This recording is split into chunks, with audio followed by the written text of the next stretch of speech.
આજે crime page ઉપર આપણે લાઈવ થયા છીએ અને મુકેશભાઈ આપણી સાથે છે. મુકેશભાઈ આમ તો બાદરપુરાના વતની છે.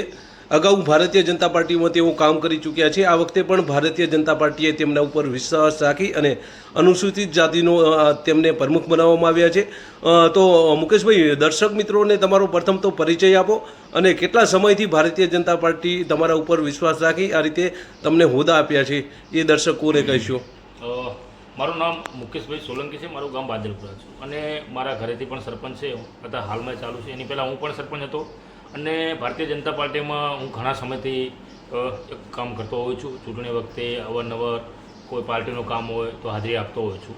પણ મને બીજી વખત પણ મને અનુસૂચિત જાતિ રાધનપુર તાલુકા પ્રમુખનો હોદ્દો આપ્યો છે. એ બદલ હું પાર્ટીનો અને મારી સમાજના જે આગેવાનો છે, ભારતીય જનતા પાર્ટીના કાર્યકર્તા, એમનો પણ હું ખૂબ આભાર માનું છું કે મને બીજી વખત પણ મારી પર વિશ્વાસ મૂક્યો છે.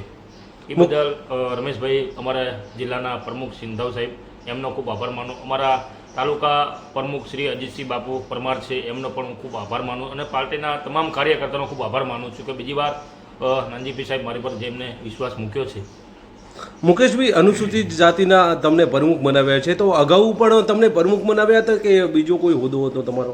ના, અગાઉ મારી કને એ જ રાધનપુર તાલુકા અનુસૂચિત જાતિ મોરચાના પ્રમુખ તરીકે હતો હોદ્દો અને બીજી વખત પણ મારા જે સમાજના આગેવાનો છે એ સાથે રહીને મને બીજી વાર પદ આપ્યું છે. આ તાલુકા અનુસૂચિત જાતિ મોરચાનો પ્રમુખ પણ એ પછી ઘણા કોઈ મિટિંગના કામો હોય છે, કોઈ અમારા સમાજના લગતા કામો હોય છે.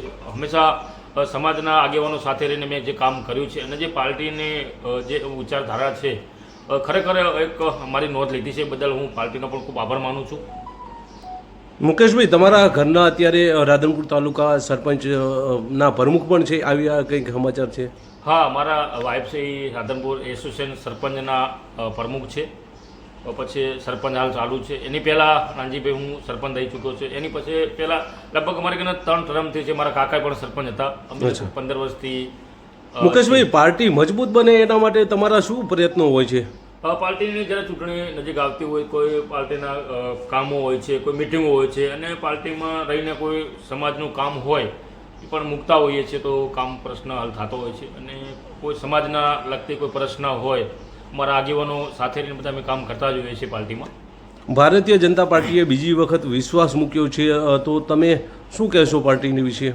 પાર્ટી ખરેખર નોંધ લે છે નાનજીભાઈ. પાર્ટીમાં તમે જે કામ કરતા નાનાથી મોટા કાર્યકર્તા હોય છે, એમને નોંધ લઈને પણ પદ આપતા હોય છે, બરાબર. દરેક સમાજના સાથે હોય છે, પણ અમારી સમાજના જે આગેવાનો છે, મારે ઘણા અમારા આગળ પડતા મને સપોર્ટ આપતા હોય છે. મારા સમાજના રાધનપુર તાલુકાના જે આગેવાનો છે એમનો ખૂબ આભાર માનું છું કે ખરેખર સમાજના આગેવાનો જે પાર્ટીમાં જોડાયેલા વર્ષોથી છે, પણ એમનો ગંભીરથી ગંભીર મને જે અનુસૂચિત જાતિ મોરચાના પ્રમુખ બનાવ્યા, મારા સમાજના આગેવાનોનો તમામનો હું દિલથી ખૂબ આભાર માનું નાનજીભાઈ. તો આપણી સાથે હતા મુકેશભાઈ, અનુસૂચિત જનજાતિના પ્રમુખ ભારતીય જનતા પાર્ટીએ એમને બનાવ્યા છે. અગાઉ પણ તેઓને બનાવવામાં આવ્યા હતા. આ વખતે પણ પાર્ટીએ એમના ઉપર વિશ્વાસ મૂક્યો છે. નમસ્કાર.